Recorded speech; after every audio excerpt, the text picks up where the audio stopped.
All right, so now we're going to look at some advanced catching, trapping, checking, striking.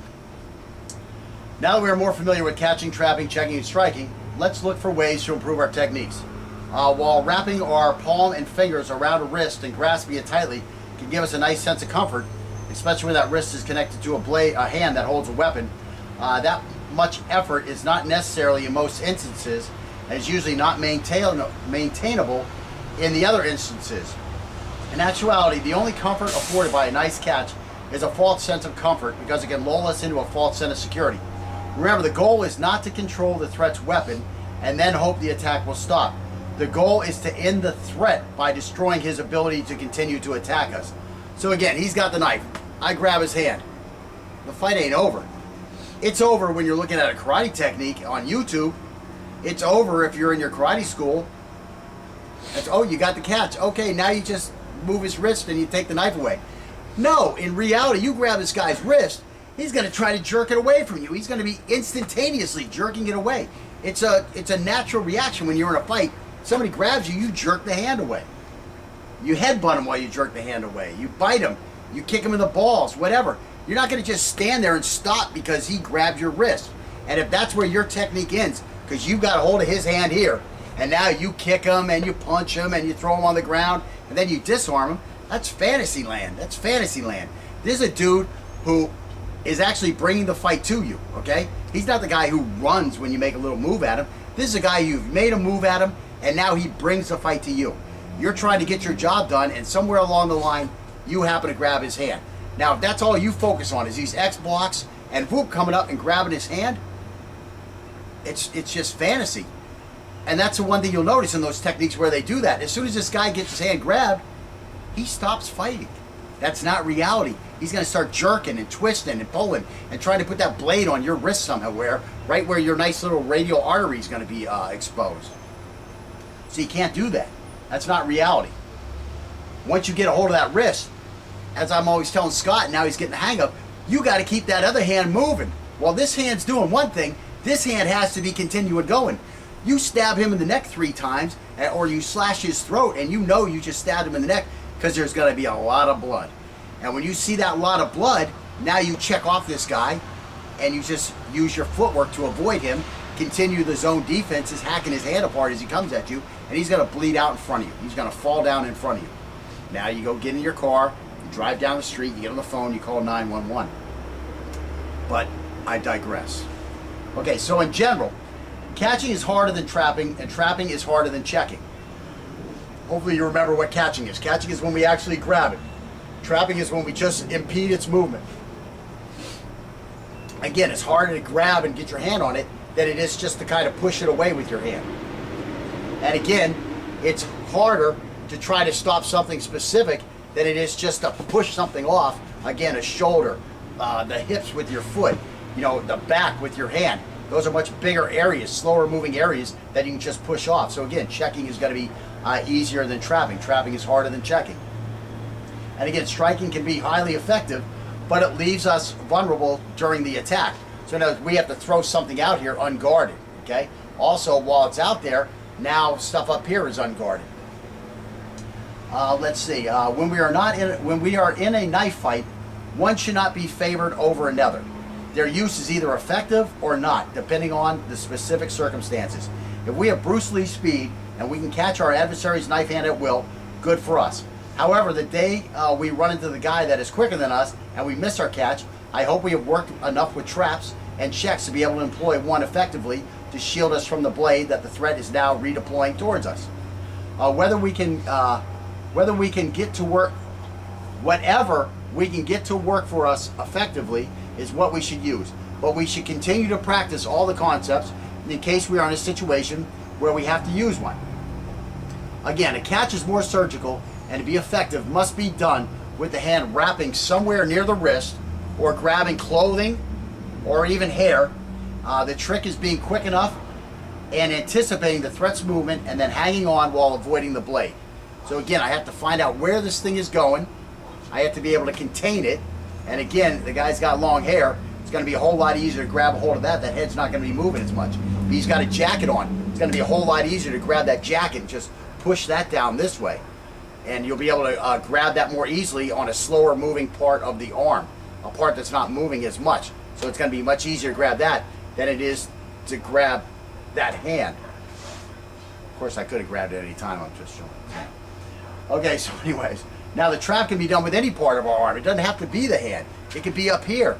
It could be here. We can trap the guy like this. We have all kinds of different traps we can do. We can trap him with our head. Use our head to hold that hand off for a second.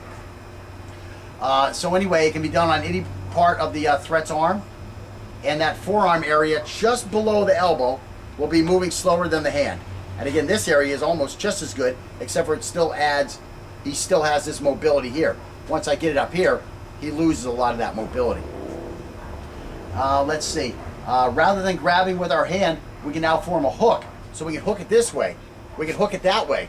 It's going to impede a lot of movement. And we can do that at the wrist, or we can use the whole backside of the forearm to push. And because these areas are closer to the fulcrum point at our elbow and shoulder, we'll be able to apply more of our body weight against the threat's movement. So again, if we're out here, we're at the end of this lever, it's going to be hard for us to push him away. Whereas here, it's going to be much easier for us to keep him from moving towards us. I said push away. But again, if I'm here, he has a chance where he can bend this towards me still. Once I get up here, it's going to be a lot harder for him. Even up here, it's going to be a lot harder because I'm further down the lever and I'm going to have more force against him. Let's see, we can apply more of our body weight there also. Now, the check is easiest to perform, and just running headlong at the threat and making contact is a form of check, since it will cause him to move at least a little in a manner that he did not intend. The big skill with a check is being able to maneuver to a position where the check will be most effective while exposing us the least to a counterattack.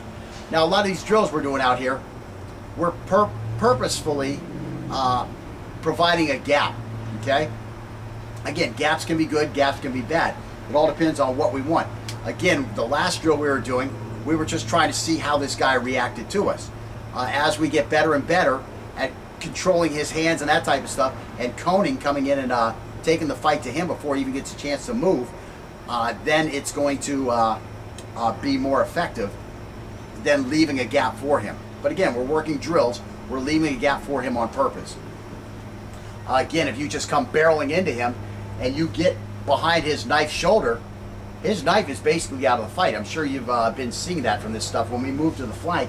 And that's why it's important to move to the flank when you do these zone defenses, is because you flank him, and now you can bring your body right on top of him, that varnish and lacquer, and keep him from turning towards you just because your body is in the way. And that's going to be a whole lot better way to keep him from turning towards you than trying to use just your arm or just trying to catch his wrist, which he can break out of that wrist grip. So let's see. And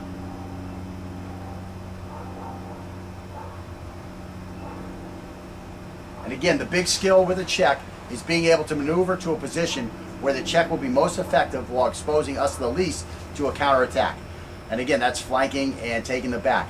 The threat's maneuvering usually requires a catch or trap of the weapon hand first, so that we can more safely apply a check. The best area to check is the threat's head and neck, or again, that shoulder area up here. I mean, if you can get a hold of this guy's hair, which I can't with Scott, but if you can get a hold of his hair and push him, you control him. Where the head goes, the body goes. And if he's got long hair and you can grab a hold of that hair, that's great. If he doesn't have long hair, you just start pushing the head. And again, a strike is a nice way to push the head. Plus, you get the bludgeoning effect. Also, if he's got a jacket on, you can grab that collar and push that collar up. The nice thing about that collar is that now that's attached to this shoulder of the jacket, and so that shoulder has to get pulled along too. Let's see. The threat's maneuvering usually requires a catch or trap. I just said that. The best area to check is the threat's head, neck, and then we also have the shoulder and the upper arm. And while we're making contact with his head or neck, why don't we just turn that into a strike so that we get the stun effect also, which is what I was just talking about.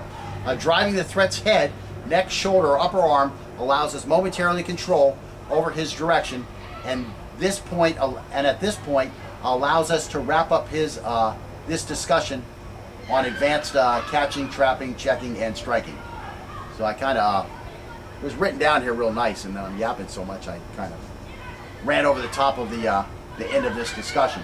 But anyways, remember, the goal is not to control the threat's weapon and then hope the attack will stop. The goal is to end the threat by destroying his ability to continue to attack us. During the moment of effective control, we get from catching, trapping, checking, and striking. We must be progressing towards a solution that will end the threat by destroying his ability to continue to attack us. After a catch or trap, we should be able to immediately complete a knife Mozambique with our other hand while maneuvering to the best place to do it from. Again, knife Mozambique. 1, 2 to the body, 3 to the throat. And let's see, after a trap, we should be able to move to a position where we can strike or check a flank. After the strike, we'll be able to move to a position where we can check or flank or complete the knife Mozambique. After a check, we should be able to perform a catch from the rear by grabbing clothing, covering the back of his shoulder, and then take the throat. As we progress towards our solution, we should be stepping away from the threat's fighting center so that we're in the best position to continue our attack and or defense. Okay, so by now we should have a decent grasp on the second fundamental of this course. Using movement to avoid the threat's attacks and thus allow us a better place to mount our attacks. So now we're going to look at some different hubud and some different Chai Sao type exercises. And this is from Wing Chun and from the Philippine martial arts. This fighting practice is primarily devoted to inside fighting, specifically catching and trapping, checking and striking, and secondarily devoted to using movement to control the center line. The idea is to feel the threat's movement as well as see it, because we can't look in two places at the same time, and sometimes we can react to a feel more quickly than we can to a vision. This is because with practice, the touch requires less mental interpretation than the vision. So now we'll start looking at these drills. And again, just want to say, while mastering Chai Sao can take years, we introduce it because we can benefit from it with just a few drills. We're not trying to master Chai Sao. What we're just trying to do is to increase our sensitivity towards the threat's movement and to get both of our hands moving in different directions, doing different things at the same time. So we're just trying to increase our coordination and our sensitivity towards the threat's movement itself. And we'll start looking at some drills here.